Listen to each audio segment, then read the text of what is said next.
All right, our next guest is Edward Quevedo. Edward is with the Foresight Lab, and I gotta say, it's fascinating the work you do. But would you do me a favor, Edward? Say hi to the audience and tell us a little bit about yourself, the lab, and what you do. Sure. Thank you for having us, Kevin. And it's a pleasure to be here. And hello, folks. And thanks for tuning in. So the Foresight Lab is a team of creative agents who do social change work. We work with communities, companies, nonprofits, and nation states to build what we call the regenerative economy. And our work is in execution of our vision that every transaction between human beings, every exchange, should bring measurable gains in ecological, social, and economic well-being. And the current economy dramatically doesn't do that. So our vision of a regenerative economy is one in which all exchanges have that triple gain of ecological, social, and economic well-being being enhanced.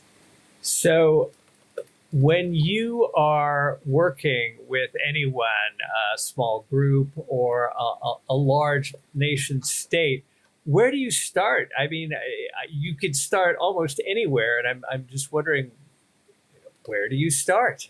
Sure. People bring us very complex problems, and we work through them. That's what social change is about, solving for complexity. So, for example, we're in the middle of a piece of work with the province of British Columbia in Canada right now. They came to us because they want to refashion how the residents of the province think about water. Water is viewed there as a commodity.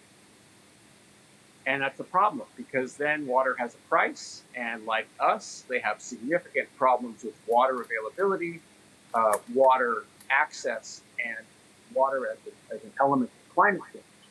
So we're working with the cities and the larger companies in the province to reimagine water as a nutrient, to think about a fundamental shift in our relationship to this natural resource, not as something that is for our use, but something that contributes to our well-being. I can mention another commission that might help. We have a commission with a large wine company that is trying to modify how people view their relationship with their product.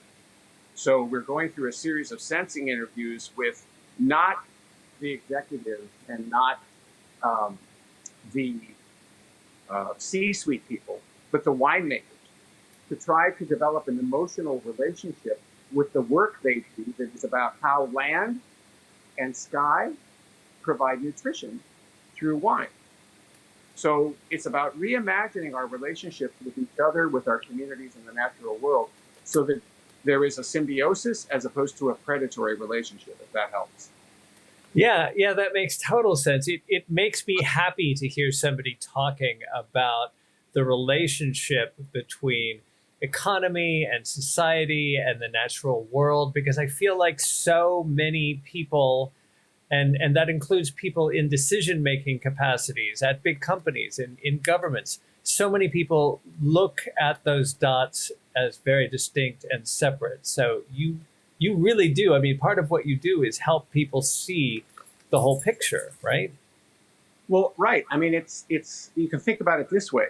The material economy, all the things around us, our furniture, our clothing, our toys, our automobiles, our buildings, they are all fruits of nature. The entire economy is predicated on photosynthesis. And when we realize that without the relationship between sun, sky, earth, water, and us being respected, we lose everything. The material economy and our artificial means of financial exchange mean nothing if those systems that support life on the planet collapse. And if you realize that every economic exchange begins with photosynthesis, suddenly photosynthetic value has a much higher appreciation than financial value, which is ephemeral and passing.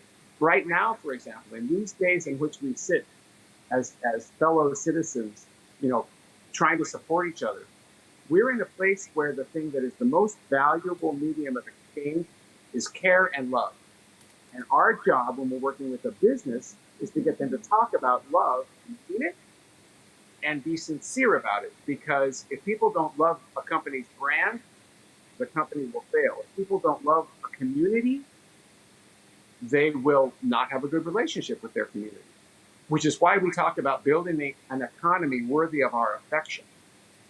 Affectionate exchanges are at the root stuff of how humans interact as they're most human. And we've dehumanized that with our economy.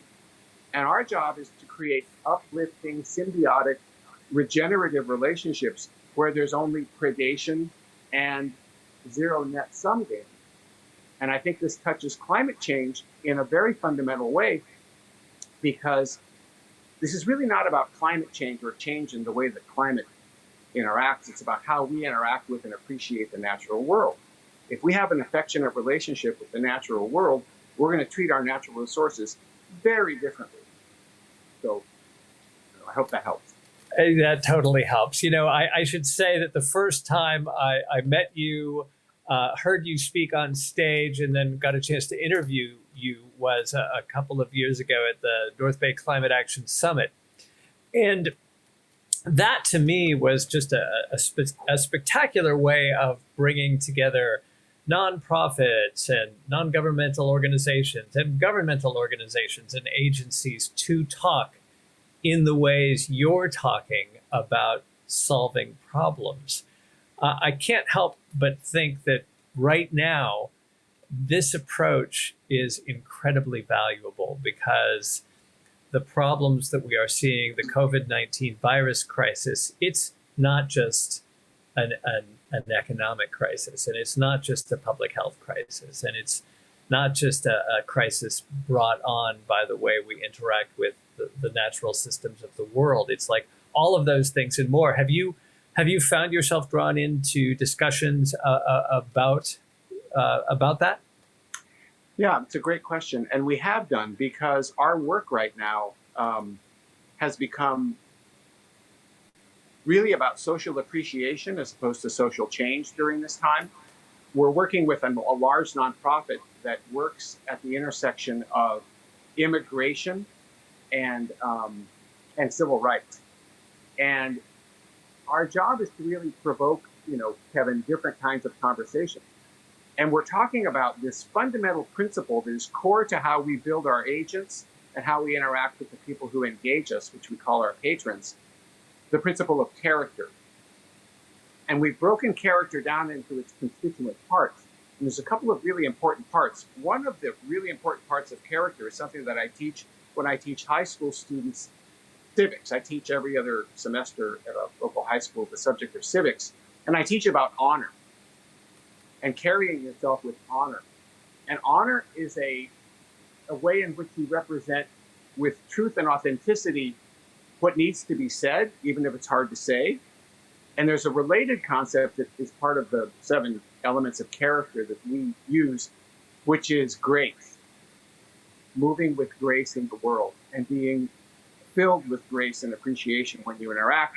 And in talking about the public health crisis we face, we have tried to help people come to grips with the fact that we have to solve this with a different kind of appreciation of science. Science is too often marginalized in everyday society, and it takes a second place to economics.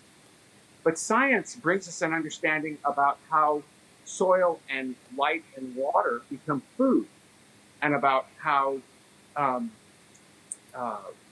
the dignity of the relationship between people and their work as a dignified relationship. That's social science. So if we can bring these characteristics out and talk openly about things like honor and dignity and grace, our experience, our demonstrated experience, and our deep and truly held belief is, Kevin, that we will develop more healthy relationships and interact with each other as, I don't know how else to say it, as symbiotes, as people in a fundamentally regenerative relationship where there's high degrees of dependency. So in talking about the public health crisis, we find it useful to talk about how we react to these matters. And it's funny, the conversation never gets into the realm of politics when you start from this place. You're always talking about well-being and science and good decision making. And that's, I think, a recipe for making better decisions about everything from education to climate to how to prepare your dinner. Oh, I wish I had you around to help me prepare my dinner more often. And I also wish that that level of discourse was part of what we see in public more often, because it does so often become political or polarized. People stop solving problems and get to be confrontational in ways that it doesn't solve problems. It doesn't help move the solution forward. I would like to ask you a question that I've heard in the circles I travel in, which asks, how can we take advantage of the learnings of the pandemic, the fact that we look out and see blue skies in places we haven't in so long, while acknowledging that nobody wants to move society forward or solve ecological problems by a pandemic. Nobody wants that, because there's too much suffering and death. But we do want to recognize that we're seeing things differently, literally, in some cases. How do we do that? How do we move that discussion forward with the learning that comes through a pandemic? Yeah, what a great question. We say around the agency, Kevin, that every day is a school day. And I think we're learning so much. We're learning so much in this time. I think there's two things that keep coming up, both in how my agents and I are supporting each other and how we support our patrons and the work we do in the world. One is the principle of sufficiency. We're learning what enough is. And I think we're learning what's really valuable. And if we think about the principle of sufficiency and what is enough, we can prioritize differently. We can prioritize how we use our time. All we have is this wonderful gift of time. And if we're giving 70% of it to our work and 20% to our family and 2% to our communities, of course we're going to get the formulation we have, where we make foolish decisions and our financial markets collapse again and again and again, ecosystems collapse again and again and again. But if we balance that better with sufficiency, I think we can learn to slow down, be more intentional, and be more human. The other element of this is locality. Our vision of the regenerative economy, Kevin, is a hyper-local economy. If I can work and draw my sustenance and invest in my community with less of a commute, the skies are going to stay bluer. And I think we're revisiting why we work. We work for well-being. And if we can invest the most pedestrian hourly jobs with dignity, as I'm seeing people treat custodians with dignity now, because custodians are on the front line. Cleanliness is life. It's a gift. And these are human beings. And if we can, give ourselves the gift, it's a form of grace, to appreciate at this level, appreciate sufficiency, and move to a more localized lifestyle, I think we can have a quadruple win. We can forestall significant pandemics like this in the future and improve our communities, our economic and our ecological well-being all at once. I want there to be a cabinet level job for you in the next administration. I want there to be actually a cabinet level department which understands and connects the dots between health and human services and the economy and the ways in which we allocate and spend money and measure our success at the end of the day. I mean, I just, like most people, tired of the arguments that I hear so often when, as you put it, if we start from a place of discussion and shared understandings, it's so much easier to get somewhere.